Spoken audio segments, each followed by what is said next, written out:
Cedaralun, Reza, berusia 25 tahun, warga lorong Syailendra RT 3, Kecamatan Seberang Ulu 2, Palembang, Sumatera Selatan, membakar rumahnya karena marah kepada orang tuanya.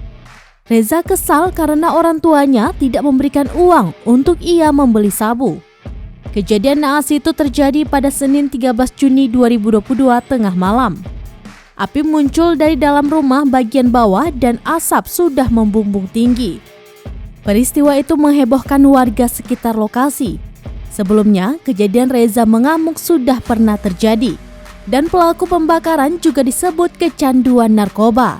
Reza sempat diamankan Polsek Seberang Ulu 1 usai peristiwa kebakaran karena warga terlanjur kesal dengan perilakunya. Sedangkan adik Reza yang bernama Rafli membantu memadamkan api bersama warga.